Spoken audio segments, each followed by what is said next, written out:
So we have a big group tonight, I think. So that's really exciting for both Dr. Holland and I. I know this is a hot topic and it's a great time of year for it. I guess we could talk about ourselves a little bit before we jump in, since people are hanging out anyways with us. Yeah, absolutely. So for those who don't know me, I like doing webinars for ECHN. So you may have come to one before, and I definitely see some friendly faces in the audience. My name is Dr. Lauren Young. I'm a naturopathic physician. I grew up in Hebron, Connecticut, and I practice in Manchester. And actually we've expanded to Glastonbury, West Hartford, Stonington, and Danbury as well. I work alongside my colleague who's going to be presenting with me tonight, Dr. Jaylin Holland. We're both alumni from the same school, University of Bridgeport, where we both trained as naturopathic physicians. And so we thought a great topic to talk about tonight was intermittent fasting. So we do a lot of naturopathic physicians with diet, because food is amazing medicine. It's a wonderful way to help support health, and at the same time can be very complex. And fasting has been an amazing tool in my practice. And so Dr. Holland was on board with helping me pull this together, and I'm excited to share intermittent fasting with you guys tonight, the science and the research behind it. So without further ado, as it's 7:01 now, we will dive into intermittent fasting. Great. Thank you, Dr. Holland, for joining me tonight. Thank you for having me. I'm excited to talk about this topic today. And I know that there's some really good information and like you said, hot topic. So for sure. So just so everyone knows, I know we're like, people are joining aggressively right now. Feel free, if everyone can find their little chat window in the beginning, in there, I'm not going to be able to see all the participants. So raising your hand, I won't be able to see you. But if you want to throw any questions either directly towards me or just into the group chat, I will make sure that we address them all. And if you want to wait to the end, that's fine as well. But I mean, I like a dynamic interaction. So does Dr. Holland. We both riff well together. So feel free to just throw the questions in the chat and then we'll address them as we can. Otherwise, we will probably ask everyone to stay on mute just because of logistics with that. All right, let's dive in. So what are we talking about tonight? Intermittent fasting is a really hot topic. It wasn't even a thing when I was in medical school. And so there's a lot of research behind it. We want to bring that all to you, the science behind it, the hows and whys, and things you want to be mindful of going into it. So disclaimers is that none of this is medical advice tonight. We are just giving you information to have a conversation with your clinicians and your doctors. While we all eat on our own, it's definitely a great idea to let your physician know when you're doing this, especially if you're on medication or you have other health concerns. It definitely can be an impact when it comes to intermittent fasting. Additionally, definitely don't recommend intermittent fasting for children unless you're my son, who doesn't like to always eat breakfast. He's right there. But honestly, with that, do I always make you eat breakfast? Oh yeah. Yes. And we also recommend people who are underweight or have any kind of issues with finding balance with food, or psychology wise, like an eating disorder. We want to be careful with using intermittent fasting. I really want to focus more on intuitive eating when we talk about this anyways, but you want to be careful with that. And obviously being careful if you're pregnant or lactating. So without further ado, again, recapping for anyone who's joining us, feel free to throw any questions into your chat and we will address them as they come. Dr. Holland is going to guide us into really exploring the world of fasting. Yeah. Okay. So fasting as medicine, right? When we look at fasting and we really want to kind of utilize food as medicine, fasting could be a really important part of that kind of medicine part. I know, like we said, it was a trending thing, and a lot of the times, it was a trend that started and then a trend that just kept going. And I think it's building more momentum.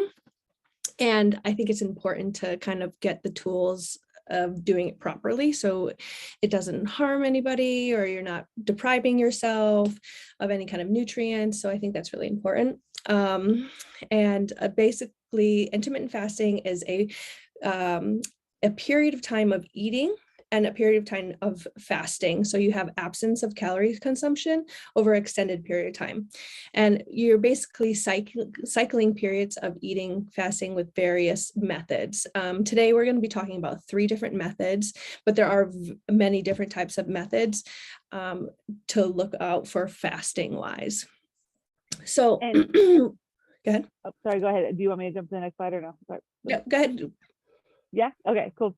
So just to give background too, like, I mean, I don't want to tell you guys when I was in med school, but it was a little while ago. And this wasn't something we were talking about. Fasting wasn't a thing back then. Mm-hmm. And it was eat every 2 to 3 hours, keep your blood sugar even, don't ever get too hungry. And this is on flipping it, it's on its head.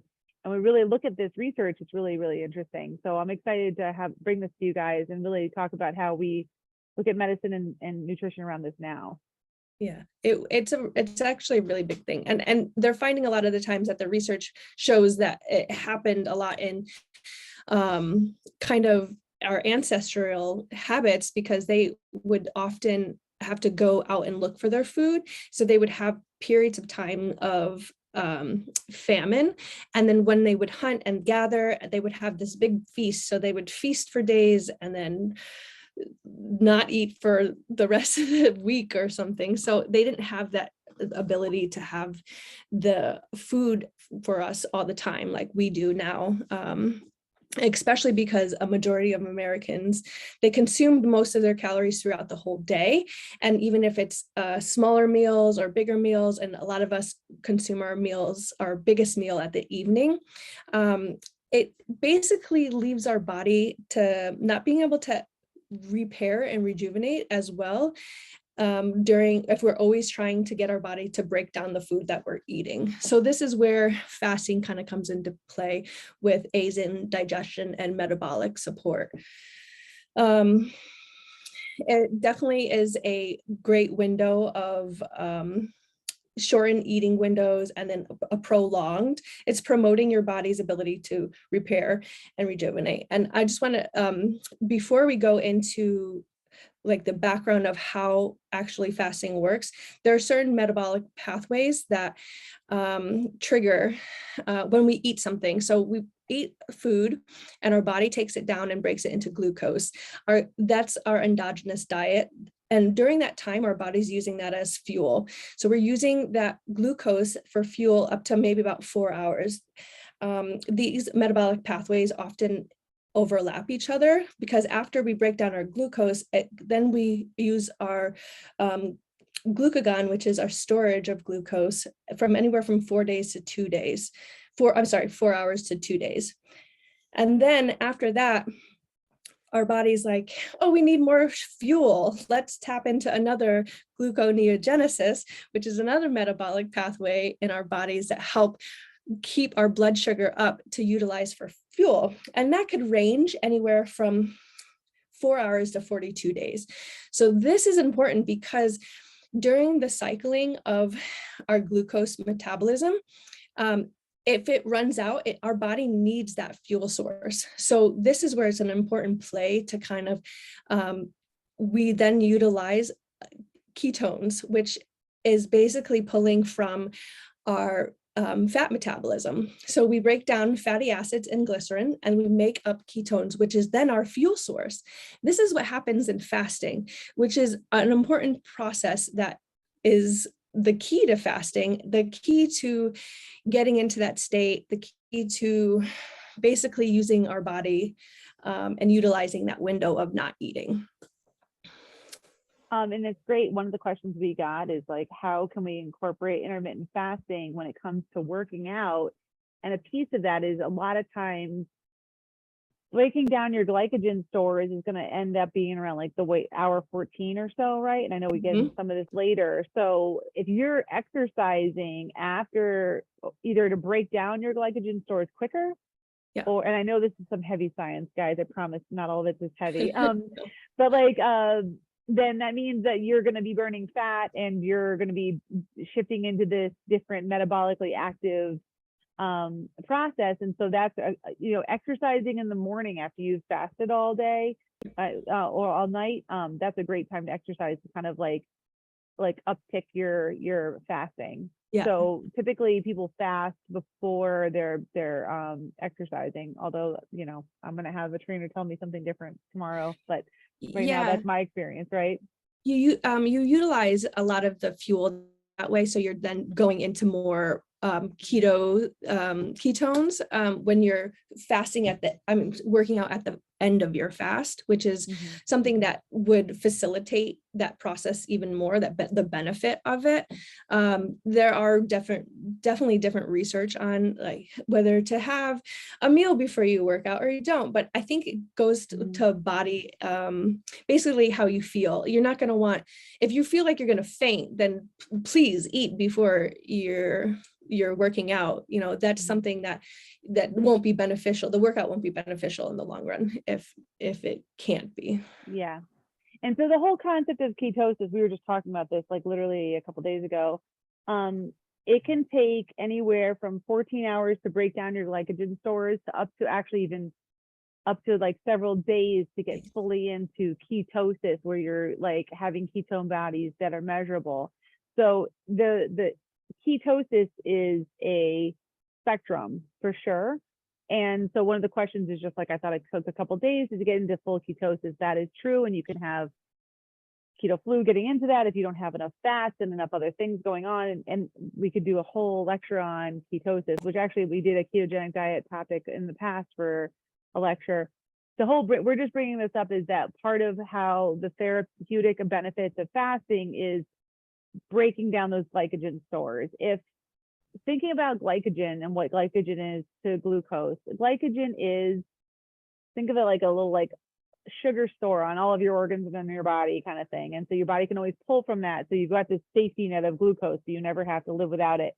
When you break that down and clear that out, it's kind of like giving the freezer a good clean out. So you get rid of everything in the freezer or get everything out of the pantry and kind of give like a hard reset. And shifting over to ketones, even for a little bit, can kind of give you this reset of cleaning up your cells and DNA. And we'll talk about that in a little bit. So it doesn't have to be the full ketosis where you're spilling ketones in your urine and you're in full ketosis. It's just like a hard clear out of your glycogen stores. Yeah, your brain is definitely going to be the last thing that wants to run off of ketones. So it's always going to pull glucose. Your liver is always going to pull glucose. So you're going to have those storages but that's the idea of using ketones versus keto like full on ketosis, because you're still going to use ketones because ketones are a breakdown product of fatty acids and glycogen and glycolysis, glycogen molecules. So basically you're not always going to be in that ketose state. Like it takes maybe, like Dr. Young said, it could take anywhere from 2 to 7 days to get in full ketosis, but that's not the objective. Yeah. I mean, and let's jump into fasting, because I know you guys are all like, you can tell fasting, that Dr. Holland's been like studying her biochemistry hard. Yeah, I really am regretting not putting the picture of my kid looking at this big pile of cheese that she made for herself. With next lecture on ketosis, we'll definitely do that. So tell me about all the different methods of fasting. Let's hear about so them. The 3 methods of fasting that we're going to talk about. Here's the first one. It's called lean gains. Basically, this is the most popular one because, this is the great one to start out with, because intermittent fasting is really going to be difficult for some people to get into over a long period of times, especially because you get hungry, so this one is going to be a 16-hour of fasting and an 8-hour window of eating. And majority of those 16 hours are ultimately when you're sleeping. So if you shorten the window of ending dinner early and pushing out breakfast, you have your 16-8 split right there. And so what this does is just prolongs the period of fasting a little bit. And they say, you could skip breakfast, eat a normal lunch, dinner, whatever you need, even snacking. Sometimes, just to start off is the idea of it's a twofold. Intermittent fasting is a twofold. It's the period of time, and it's also what you eat. So if you don't change anything else of like, even if you don't change what you're eating, because we want to promote good eating and healthy foods and whole foods, then at least narrowing that window is really going to help your body break down what it needs to and really repair. So this one is the most popular one to start with. I mean, I personally like this one the best too. I mean, the nice thing about this is who wakes up and just like isn't in the mood for breakfast, but feels like they need to. Yeah. It's easy enough to do that. And also who knows they shouldn't nighttime snacks, especially this time of year, right? Yeah. So this is like this is the nice way of just like closing that window up, right? Yep, absolutely. And it's great because a lot of the times before we go to bed, we shouldn't be eating right before we fall asleep. A lot of the times that could lead to sugar dysregulation. It could lead to abnormal sleeping. And so a lot of the times ending it earlier than you actually go to bed is beneficial in itself. So the next one is going to be the warrior diet. So this one's going to prolong it a little bit more. You have 20 hours of fasting and you have a 4 hour of eating. So this is going to be one where you're going to go all day and all night without eating. And then your majority of all your calories that you need are going to be happening in that 4 hour split. This is going to be really good for people who socially go out to dinner or don't have time during the day and then they eat a big meal at night. At least it gives the body time to kind of rejuvenate through all that time. So you're using up all of that, glucose, and you're getting into those ketone bodies, and then you're really utilizing that fat metabolism with the warrior diet. It can be difficult, and it's definitely deeper level. Mm-hmm. Mm-hmm. Okay. And then this one is the eat, stop, eat. This one is going to be where you're fasting for an entire 24 hours. So your last meal is 8 p.m. You're going to go all the way into 8 a.m. without eating. And then from 8 a.m. to 8 p.m., you're still not going to eat. And so you're going to even continue it. So you're that full 24 hours of not eating. And this is going to be beneficial for you really getting that source of body, bringing back the repair cycle on that. This is also going to be really difficult. It's not recommended to do all the time. They say 2 non-consecutive days a week. Some people are worried about binging after this. And what happens is the calories that you do intake after you fast for 24 hours still is a negative net value than what you would in the 2 days that you would be eating. So there is beneficial, and you are working more of that fat metabolism. Mm-hmm. Great. And so there's a question coming up about all of these, which is, can you alternate the types of fasting? And I'm going to answer, I'll answer and then I'll let Dr. Holland answer.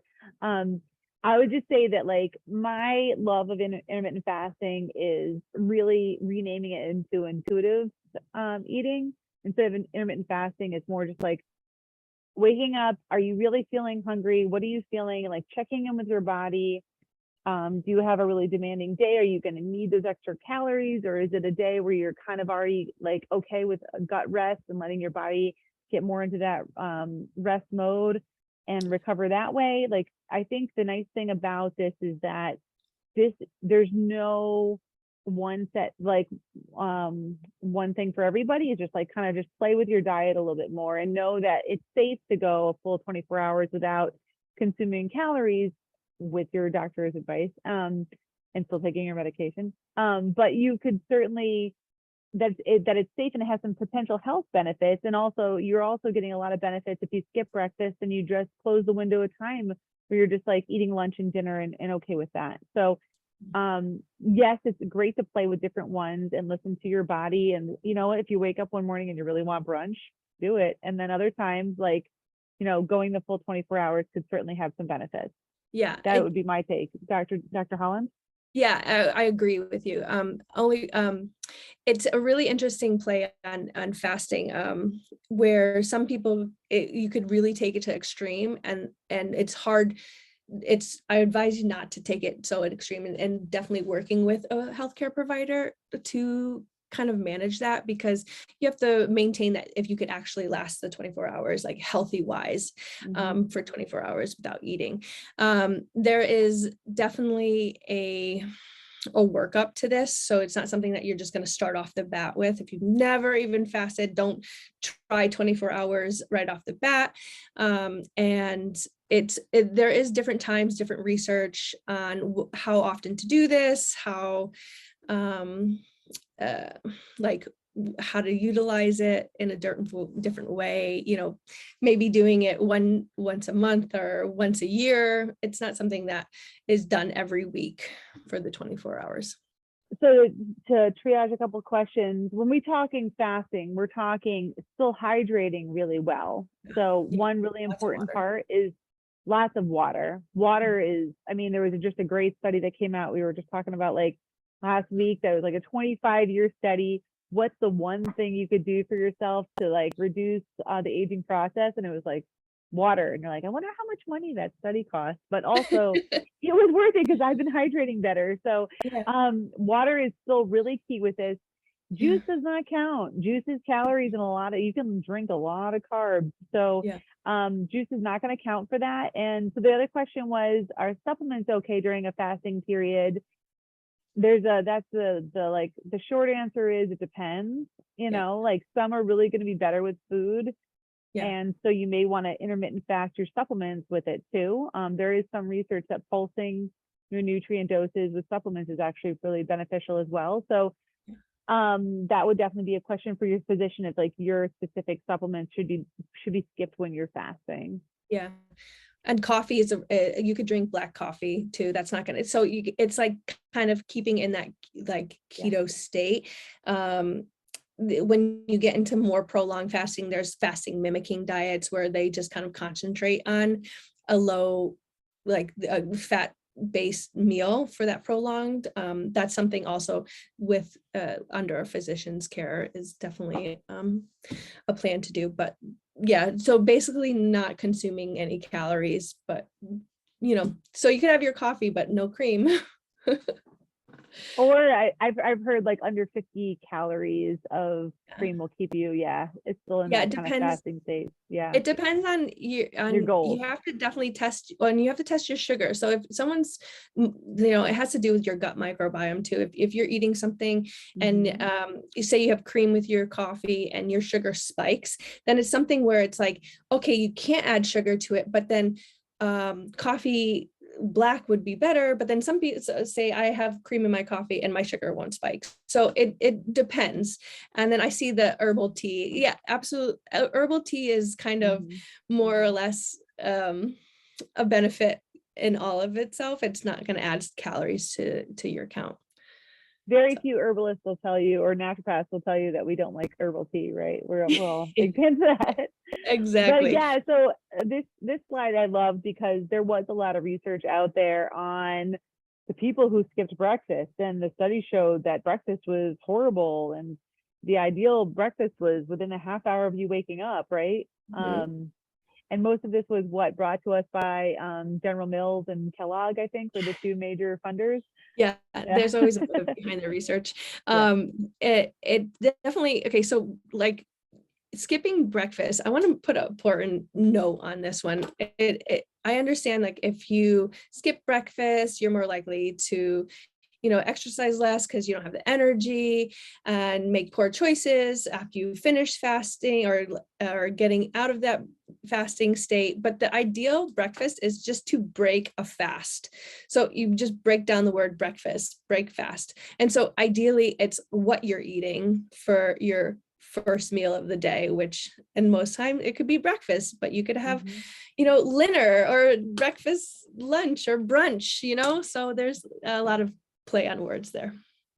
So I think it's an important thing. So basically breaking the fast, you're going to kind of get into the food of what to focus on. And it's super important on when you break the fast to have these nutrients, is because this is what's going to help facilitate the metabolic processes that just happened trying to repair and rejuvenate. Proteins, you're going to at least want 30 grams of proteins just to increase muscle production and metabolism, and then a lot of polyphenol rich foods, which is perfect prebiotic foods. So basically a big healthy green salad, or a bunch of vegetables, root vegetables, green vegetables, a nice protein, avocados, and healthy fats is with the avocado. So having the healthy fats is really going to help keep that sustainable of being hungry again. So Absolutely. So I'll tell you guys what I put in mine, because this sounds like not practical always to prep in the morning. So I do a protein shake, that I do protein powder, about 30 grams of protein. Then polyphenol rich foods are basically greens and fruits and vegetables, right? Like all the colorful, beautiful stuff that you see that you should be eating. So I will either do frozen version of that and make a smoothie, or if I'm on the run, I do a powdered greens and I throw that in, and then I put omega-3s and MCT oil into my shake, and collagen, because I'm over 40. And then that all goes into a shake, and I bring that with me, and that's what I break my fast with. And so that's that whole thing, quick and dirty, probably not ready for Pinterest, but it is what you need to get to get you in a good spot that way. Gets the job done. Yeah. I mean, you could even meal prep, like there's boiled eggs, you could prep chicken, you could prep a meat, and just throw everything in together and take it to go. So basically the idea behind the nutritional lifestyle, the effective way of intermittent fasting is basically eating mainly whole foods, decreasing the processed foods, avoiding added sugar, watching, the portion size, and then by all means exercise, sleep, and stress reduction. So these is what I'm saying. It's a twofold kind of, where intermittent fasting is not only the time windows, but it's also generated towards the healthy nutrition and lifestyle effect of it as well. What it's nice about intermittent fasting is you could still reap the benefits of it without calorie counting, without weighing your food, and then eliminating any majority of the food groups, which is something I was saying before, where, if you're first just starting out and you're not really sure how to go about it, really taking everything that you're eating in one day and just shortening the window, and over time eliminating, those processed foods that you might be eating, those extra sugars that are going to be harsh on your body, and just keeping it in that shorter window, and you'll get to the same goal. Awesome. Yeah. So basically the main difference between intermittent fasting and other eating is just the timing of the meal. This side is interesting because a lot of people will think like, well, if I fast all day and then I might feel really wired before I go to sleep, and it's basically the high carb. And this goes back to having that healthy, whole rounded protein, polyphenols, healthy fats in a meal. It's going to help you feel more regulated with your sugar. As we all know, carbs is like, carb loading, we're not running a marathon the next day. So we don't really need to have that much carbs at night. And it just helps. It's more recommended. And so a lot of times if you do feel wired, there's also the sleeping, your sleep hygiene. What are you doing before bed? Are you, can we add in breathing exercises? Can we add in gentle yoga? Something calming before bed will help reduce the hunger and also any kind of wiredness from carbs. So I know. I love all the cartoons that were like great for all of this. Yeah. So basically metabolic flexibility with fasting, your body's going to learn how to switch from glucose to burning fat, and it's going to take over time, but eventually your body's going to know, okay, like I'm in a fasting state, like let's get going with burning fat and energy production, and you'll eventually start to feel more energized and less fatigued just by conserving it. Evidence basically, it shows that, it could help with that stubborn plateau of weight loss, what happens when we're like getting into a diet and starting to go from there. And then this is going back even with working out and athletic performing, it could help facilitate like better repair and breakdown, and using those keto bodies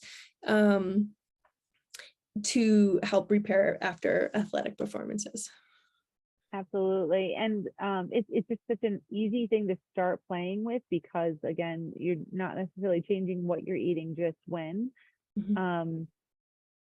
And you think about when we're talking about exercise, a lot of times they'll say like high intensity interval, right? Like changing is very therapeutic for our body, not doing routine when it comes to exercise or anything else. So it's the same thing with diet, is to have these changes where like shifts in the amount of calories that we're taking in at certain times of the day can really be helpful for all of us.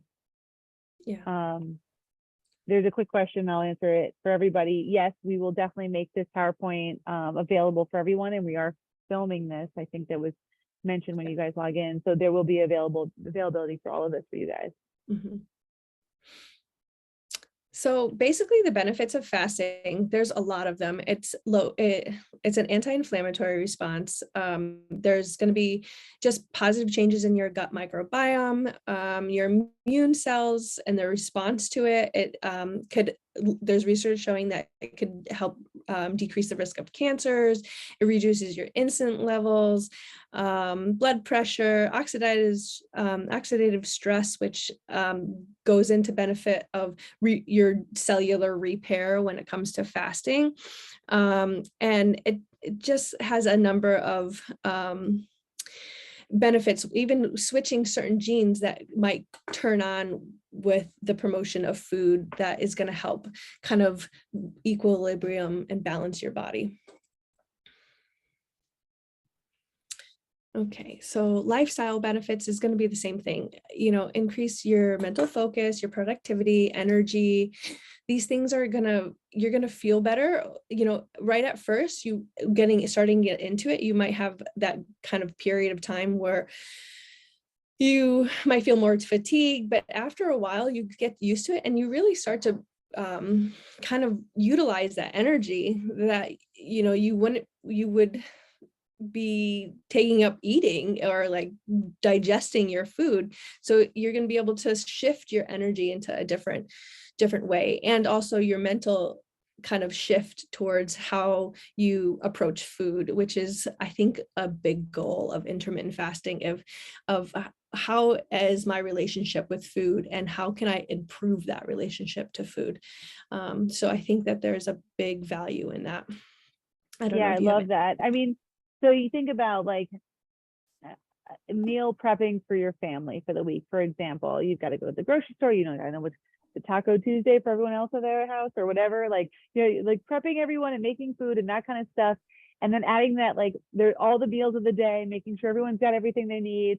It's a lot of work. And think about that mental energy. It's that same amount or more for your body. It takes a tremendous amount of calories and energy for your body to take something from the environment and assimilate it into your cells. Think about how that is a tremendous amount of work.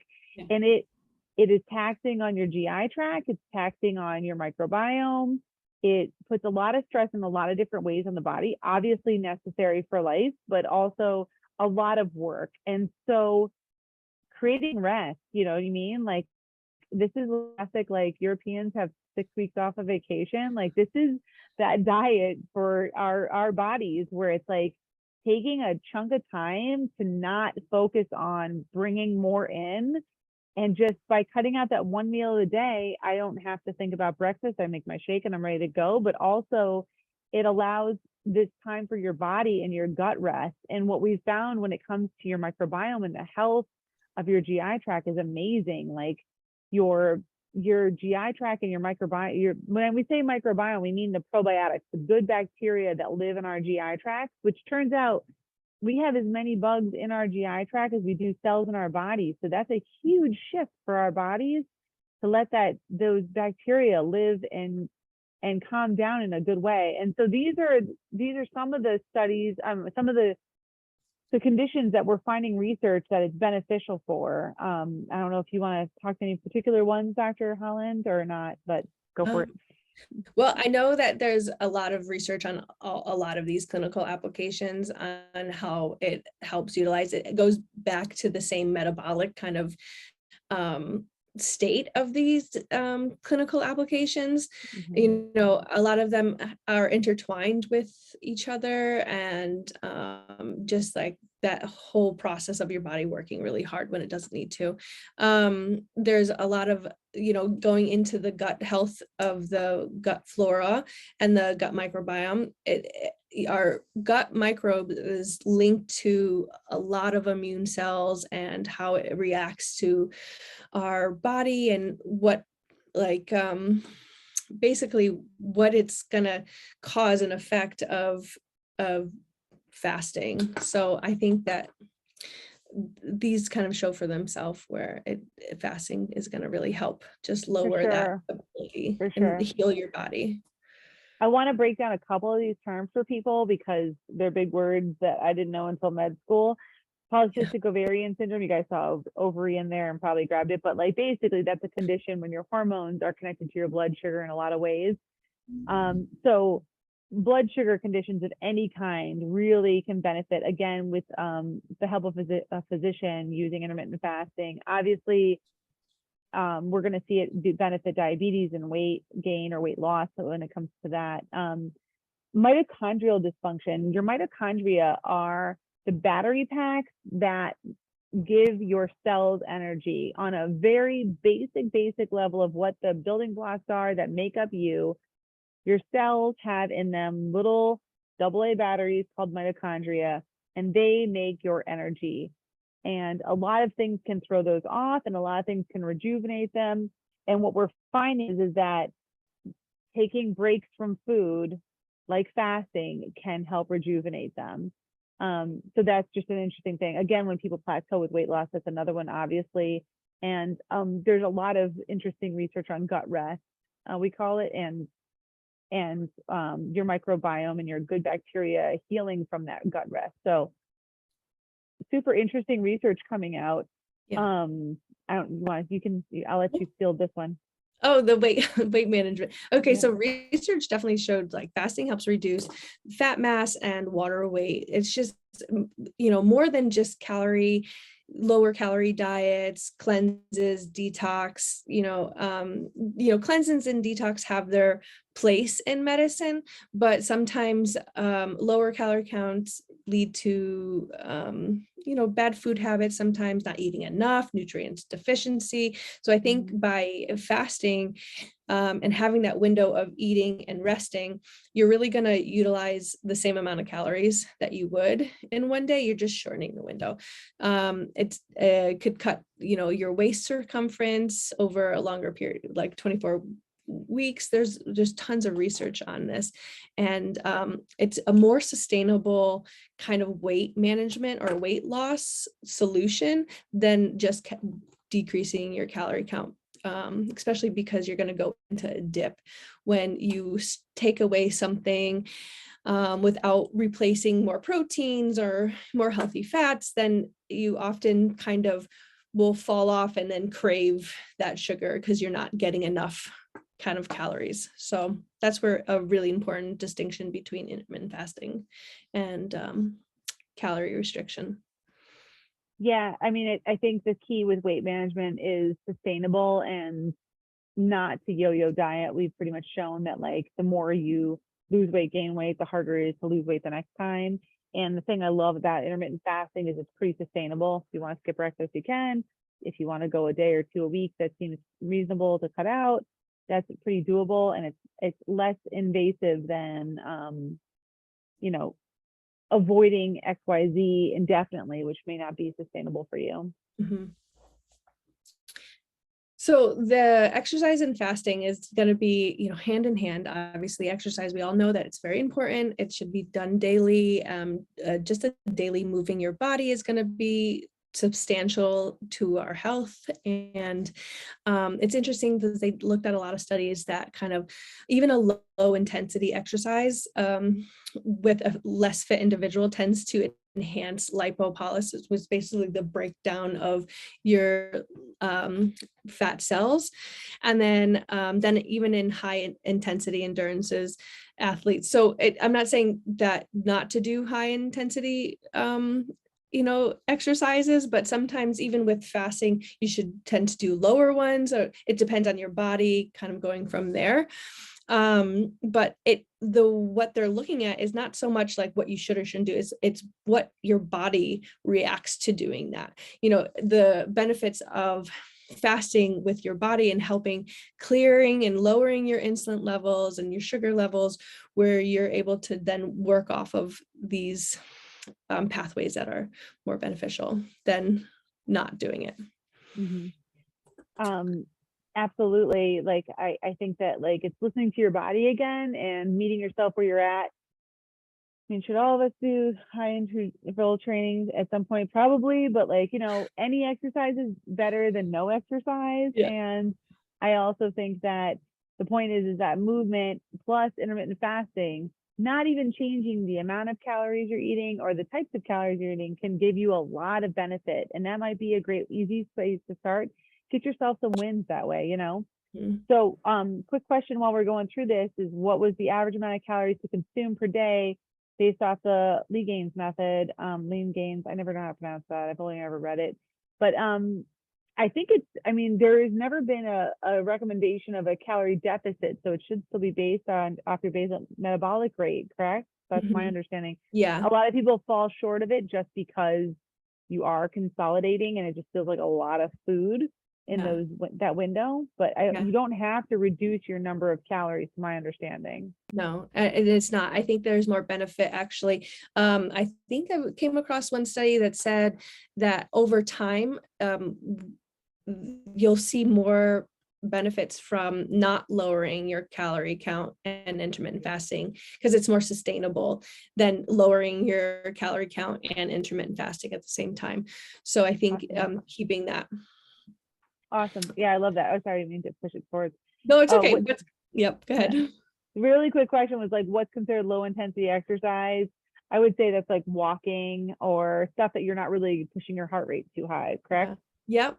I mean, like even water aerobics where you're not like going intensely hard, you're not running a marathon. I mean, higher interval training is really that, 30 seconds, 50 seconds of super intensity, 10 seconds of rest, So I think just kind of having that mindful, lower walking upstairs, yoga, Tai Chi, even light rope, even if you're running, you could still be kind of at a lower intensity. Yeah, I definitely have had those moments where I've done lower intensity running, but yes. So you're not getting your heart rate up there, but you're moving your body and you're getting in your body, and that's key. So there could be like gentle yoga versus hot yoga would be like low intensity versus high.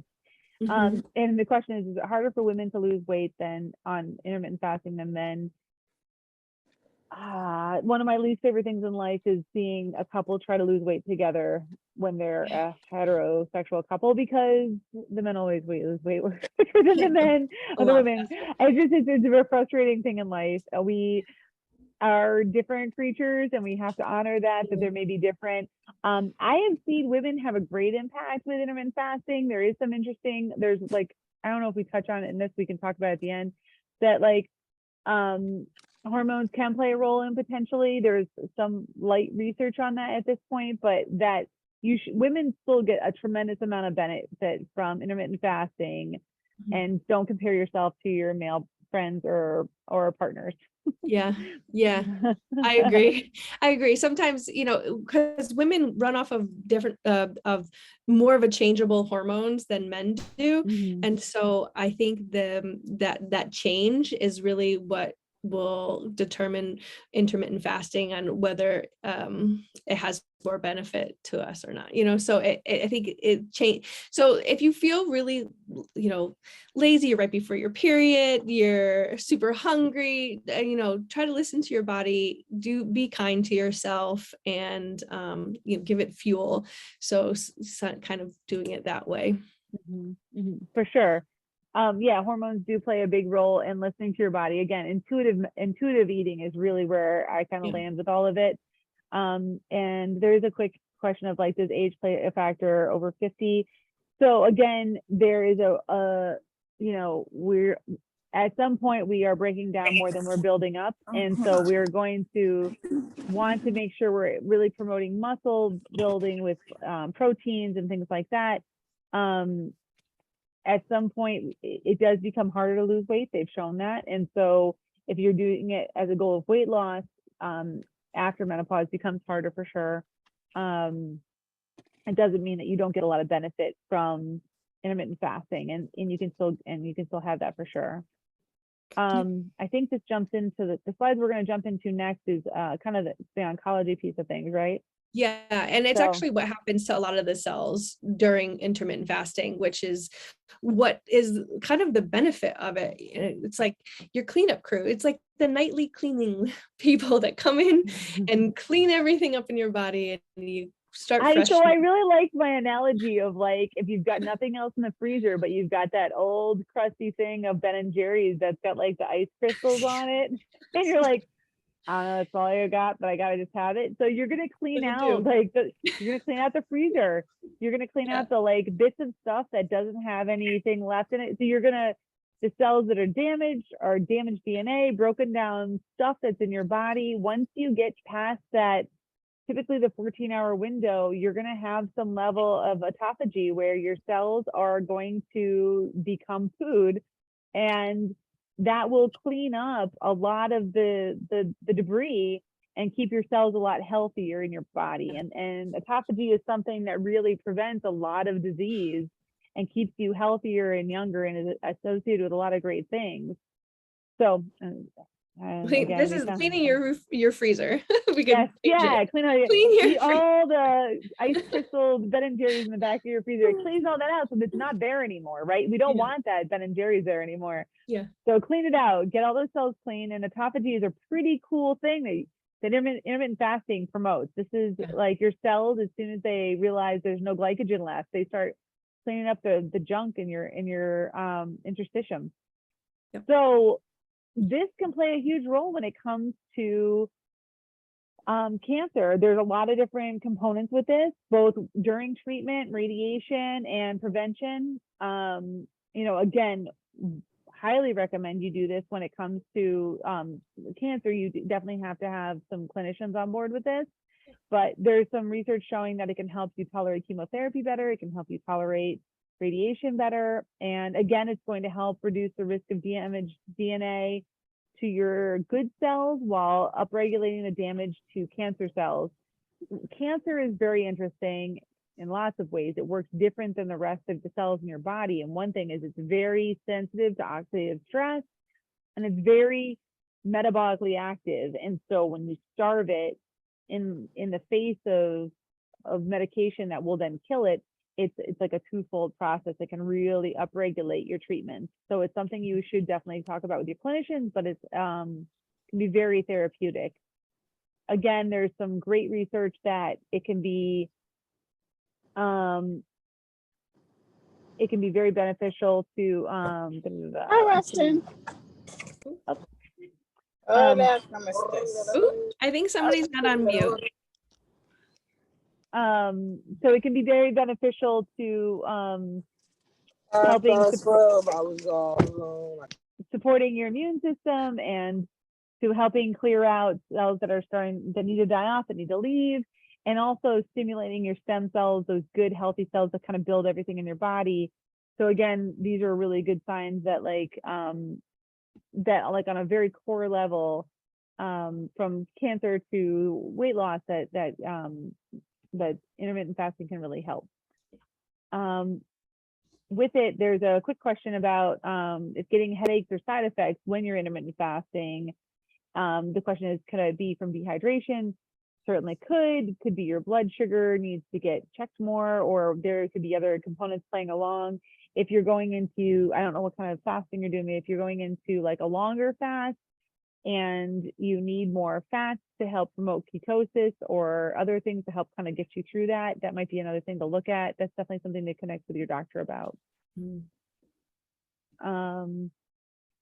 The Women's Healthy, the Health Initiative studies, do you want to talk about these, Dr. Holland? Do you want me to touch base on them? Yeah, this one was a particular study that happened where they kind of measured 2,413 women around this age of 52, and they looked at the basically they looked at their blood sugar and their risk of cancer, or like the significantly decreasing cancer risk. And they found that an average period of over 13 hours of fasting was so beneficial to decreasing the risk of breast cancer, just because it lowers the A1C, it lowers the insulin resistance, it promotes your immune system for catching any kind of tumor cells to begin with. So I think this was an important study that they found a nice correlation between breast cancer and fasting. And I think this was a pretty significant study that they found. And this data pool was back when like fasting wasn't quite as popular. So that's some pretty interesting research for sure. Yeah. And this basically goes back into the metabolic. This is if your fasting blood sugar and your insulin. This is a lot of people, have kind of struggle with their sugar and their insulin levels. And this is where it's really going to play in of finding that fine line of helping with your insulin and causing it to not go in overload when it's trying to break down all this glucose that you're kind of consuming. And so I think it's really beneficial for kind of helping your metabolic state. So that's what it's now been researched a lot. Intermittent fasting has been researched a lot. So the metabolic state is definitely going to be a really big win for intermittent fasting. Just to break down really quickly for people what insulin resistance is. Yeah. When you eat sugar, your body makes a hormone named insulin that some people take as an injection when their blood sugar when their body no longer makes enough to control that blood sugar, so you don't just have huge amounts in your bloodstream. And what insulin resistance is your body no longer recognizes insulin as quickly. It gets used to it. It's kind of like mommy deafness. Like if I tell my kids to do something and they don't listen, they're just kind of like, yeah. That's what your cells can do to insulin. And so that is they call it like pre-diabetes. It's like the beginning signs of, if your kids aren't listening now, it's going to be a problem in a few years. Yeah. And so insulin resistance is definitely a precursor to a lot of concerns. And if we can just get that doing fasting and letting your body get some gut rest and some blood sugar regulation, and then being able to recognize insulin and not be as resistant to it. If you don't have to yell at your kids 16 hours a day, these analogies are great, aren't they, guys? Cleaning out my fridge from Ben & Jerry's and yelling at my children. But then if you only bring up it once to your kids, they probably listen, right? So that's the metaphor I'm going to use with you guys. So essentially, insulin resistance is something we don't want, and the more our body listens to insulin, the better. Yeah. And our brains love sugar and love glucose, and so are really responsive to intermittent fasting, right? Yeah, it will benefit because the brain needs a certain level of glucose to run, and it's important for that factor. But when it's flooded with glucose, it's going to cause a lot of inflammation, and it's going to cause a lot of lifestyle changes, fogginess, even. So I think that the fasting part of it helps kind of regulate your brain, and because it knows how to work. So you just don't need to flood it with all this glucose. So for sure.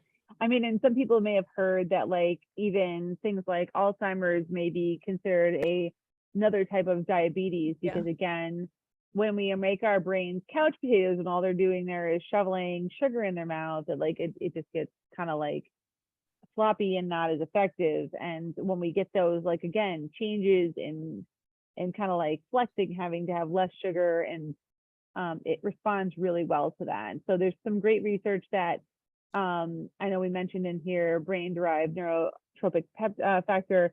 Essentially, your brain does have some ability to regenerate and recover from stressors, and fasting stimulates that. Yeah. So yeah. And longevity. I mean, everyone wants to know the secret to living a longer life.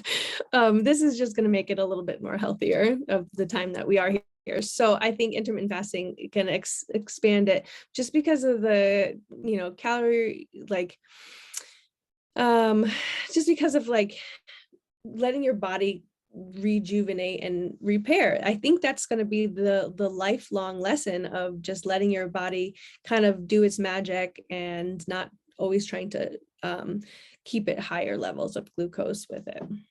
Absolutely.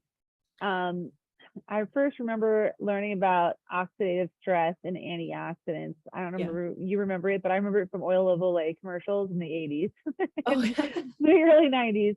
And oxidative stress is the reason why you use oil of Olay. I'm not getting sponsored by them, but like the concept of like it's damaging to tissue to have oxidative stress. Basically, oxygen likes to be in twos, and when they're in ones, it does a lot of damage to cells and tissue. And so that's what oxidative stress is.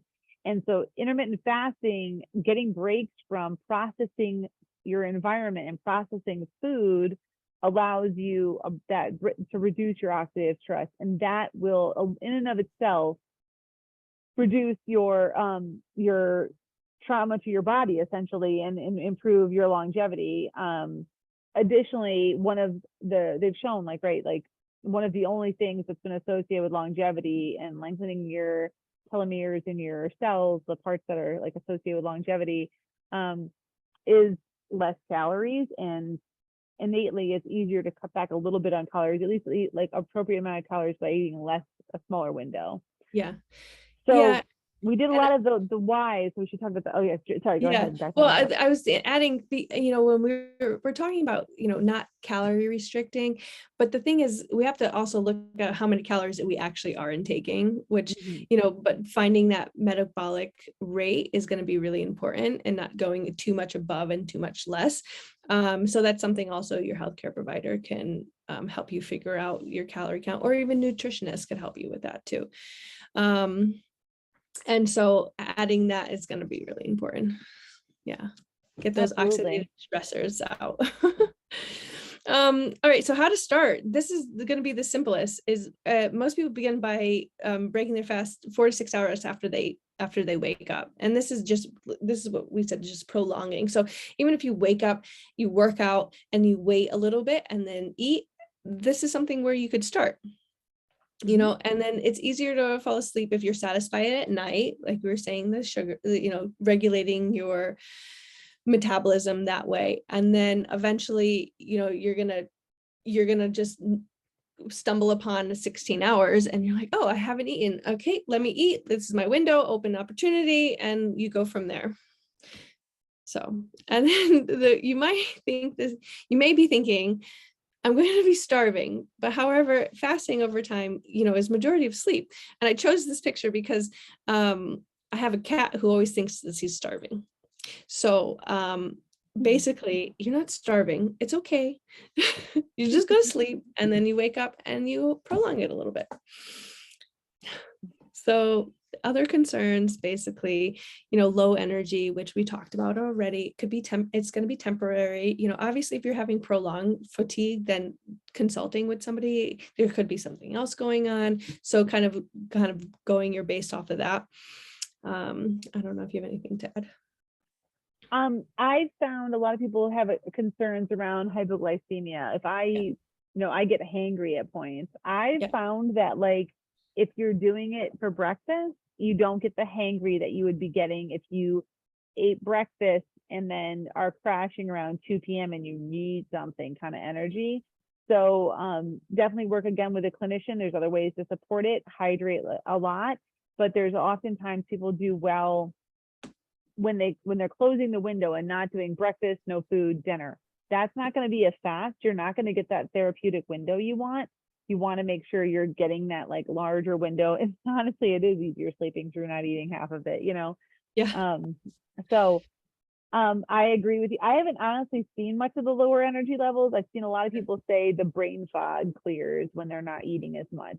Yeah. So, And some people have more energy, you know, like, sure. like just ready to go. And you might first wake up and you're like, oh, I'm kind of hungry, you know, but then you just push through and you're like, okay, oh, now I'm hungry. And later it's, 2 o'clock, 11 o'clock. And, and like I said, the cycling this, so it doesn't have to be an everyday thing. It could be 3 times a week, 2 times a week, 1 time a week, as you start to build up. This routine is just basically like a sample day, lunch around 11, eating a substantial meal. That way, you get all your protein, your healthy fats, your polyphenols, your fruits and vegetables, and then finish eating by 7 p.m.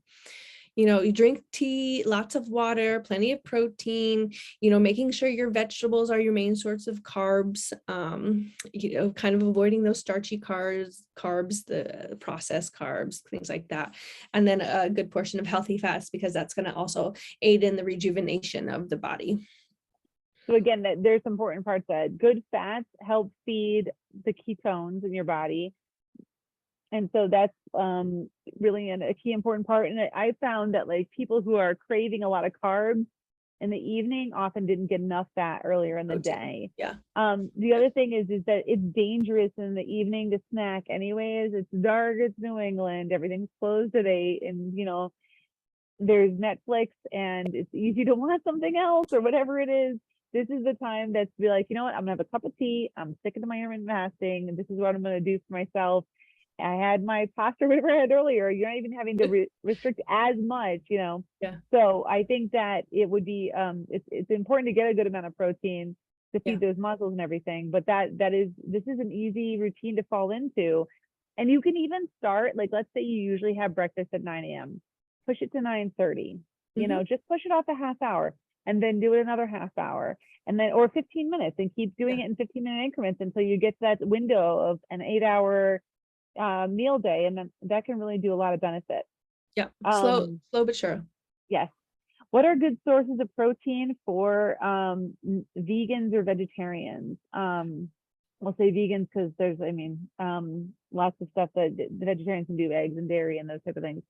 So vegans, there's so many lentil pastas out there and that type of stuff. There's a lot of nuts and seeds. I do think that protein shakes are a wonderful way to get a lot of protein in. So I am a big fan of those too. How about you, Dr. Holland? Do you have any favorites for vegans? Yeah, I think you hit the nail on the head, because you need more kind of proteins even with vegans, because you're not getting a lot of it. You'll eat a piece of chicken and you'll get a substantial amount of protein versus eating a handful of nuts. You might not get the same amount. So like really making sure that your protein is up there.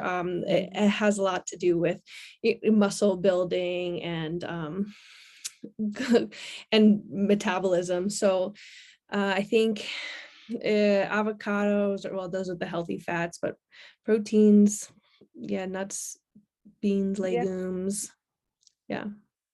Those are good ones. I think there's a lot of I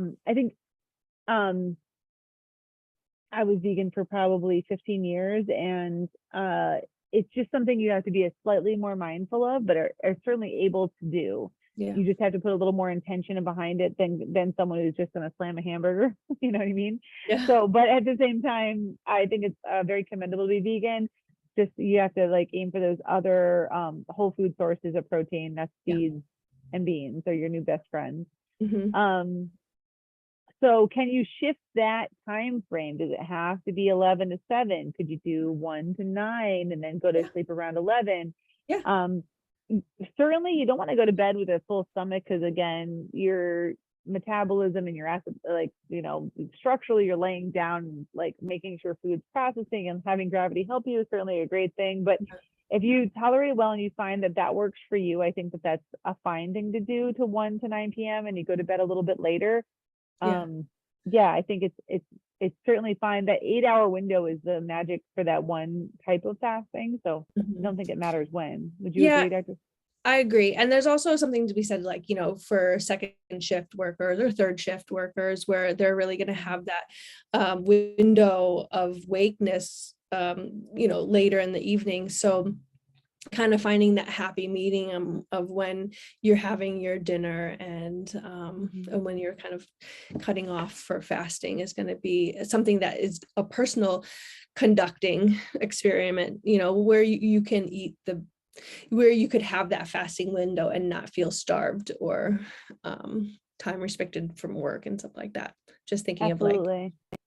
of Yeah, absolutely. I mean, but I will say clinically, having worked with people in fasting over the years, like just doing this, I've seen people be like, I lost 20 pounds. Just closing the window of time, skipping breakfast, I lost 20 pounds. That's awesome and easy. And think about what it's doing for your cells, for your cancer risk, for your diabetes risk. There's so many different benefits from that perspective that it's definitely something to, explore for sure.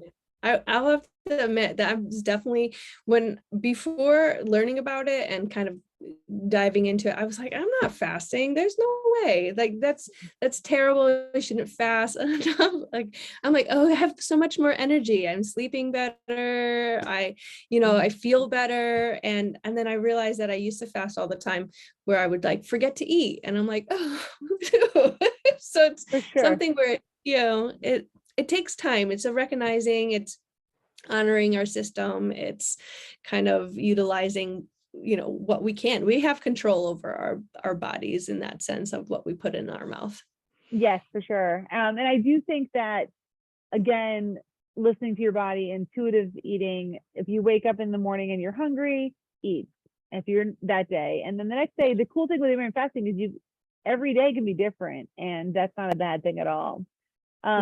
Touching base on this other routine, a lot of people who fast are big fans of bulletproof coffee, which is using coconut oil or medium chain triglycerides in your coffee or herbal tea. And I highly recommend using a frother or a blender, because you got to really get it in there, else it's just oil on the top of your drink.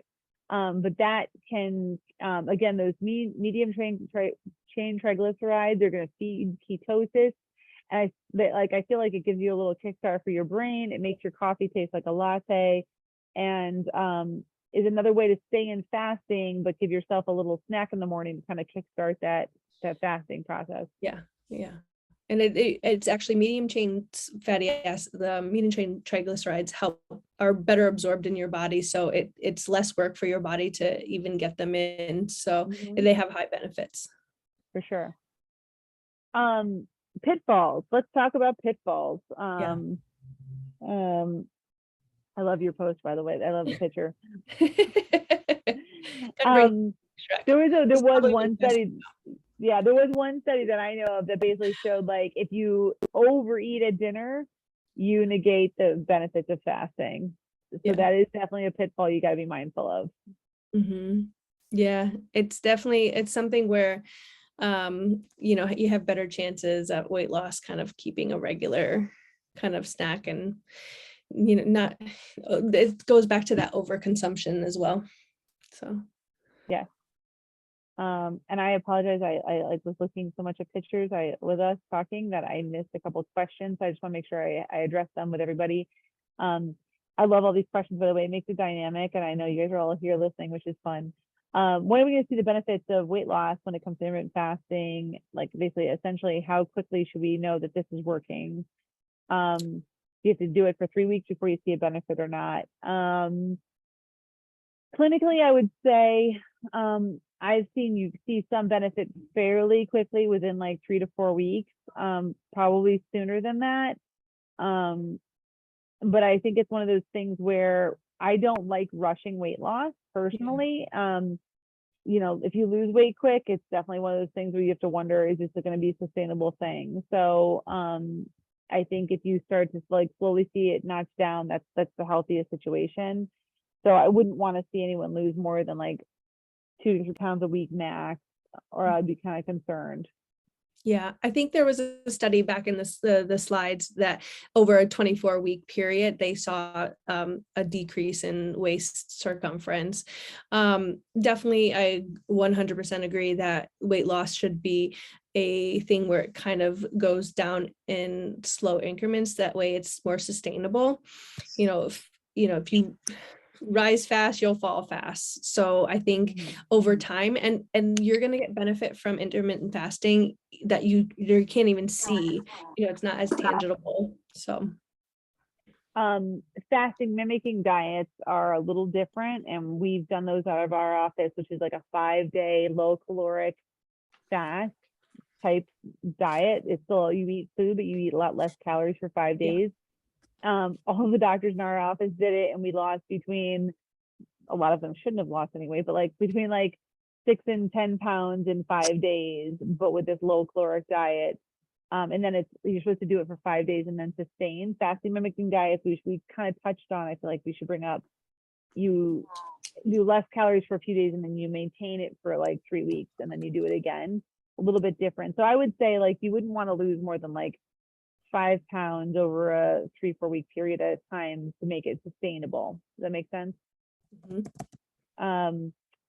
As far as celery juice breaking the fast, I have seen celery juice kind of sabotage people's keto before, because there's not a lot of carbs, but it must be enough that it's sabotaged people's keto before. So it's just, if it's too many carbs, it's gonna like undo that clearing of glycogen stores. Yeah. Would you agree? I mean, yeah, I think so. I think celery juice might throw it off. You could eat celery juice definitely in your window of eating. So yeah. Or break the fast with that. I think breaking it with that makes sense for sure. Yeah, absolutely. Yeah. That would be a good way. Yeah, this is a great app. We don't get any commissions off of any of this stuff. It was just there. Figured I'd leave it in there. I love that. Yeah. And then this goes back to, it's not for everyone. I think really having conversation with your healthcare provider about fasting is going to be really important. Going back to the disclaimer that you spoke about earlier, this is an idea to really connect yourself better with food and your body, and really kind of bringing back and you taking charge of your own health. So I think that if you feel like you're not in your own hands, if your health's not in your own hands and you really want to take it back, then work with a team member by doing this. Yeah, I love that. And you're right. At the end of the day, I know weight loss is a goal for a lot of people, but essentially what that is I want to feel better in my body. Yeah. And I think you can do that with focusing on building, because you don't want to lose muscle. You don't want to you want your bones to be healthy, you want your muscles to be healthy, you want to feel good in your body. And when that's really your goal with weight loss, it's about like creating a healthy relationship with how you're sustaining your body. Right. Yeah, absolutely. 100%. So, awesome. Having that and, like Dr. Young, you had mentioned a number of times, like, it's intuitive eating. If your body tells you that it's starving, I'm dizzy, I need to eat, then eat, please. There's the next day where you could work up that window of 30 minutes going up and holding off on food. It's something where this is a piecemeal, it's an individualized kind of treatment. And I think it's going to be really good. But I do think it is a great way to start exploring your relationships with food and how you feel about food and why you're eating, and also listening to your body, and kind of, instead of, again, I'm going to take us off the question screen. When you guys get this though, I will say great job with all the references, but so like it is a great way for us to connect to our bodies and listen to it. And it's very different than when I was in school, where it was like everyone should be having a protein before they go to work and then having a snack 2 hours later. This is like, no, listen to your body. What do you feel like? If you want celery juice after your workout, then girl, do it, man. Like that's Go probably for what your it. body needs. Exactly. Exactly. That's where medicine's going, and I love that. So that's why we were really excited about this topic for sure. Yeah, I think it was good. So I know we're a little over time, and thank you all for sitting in with this and listening with us. Feel free to throw any other questions in the chat. Really grateful for everyone spending time with us tonight and talking all things not eating. Yeah. I know. Yes, and I want to thank Dr. Young and Dr. Holland for the presentation. It was very informative, and I think in the long run, it's not as difficult as it sounds when you first hear of it. Like you say, listen to your body and eat when it tells you it's hungry. For sure. Well, if anyone has any other questions, Chantel will probably can send out the PowerPoint, and we are always available for questions. And there's a survey at the end. Please feel free to fill it out and give us some feedback, other topics you want, how you felt about this, what else we can do for you guys. We all love giving these kind of presentations, and I appreciate your time tonight. So thank you so much. I really appreciate it. Thank you, guys. It was an amazing opportunity. I'm so happy to be able to come and speak with you and have a nice conversation about something that's really beneficial. Absolutely. As one question comes in, I'll answer it. So can you have sweetener in your coffee in the morning if you're going to intermittent fast? And I will say that the sweeteners you can have cannot have carbohydrates in them, or that will kind of undo your goals. So you're looking at, again, you could have an MCT oil or coconut oil and froth it with one of those little mixers. Yeah. You could have monk's fruit or stevia are the other two options. To a lesser extent, I would also say xylitol. I would not my favorite pick, but stevia and monk's fruit are great sweeteners you could put as well into your coffee if you need it, if you prefer a little sweet.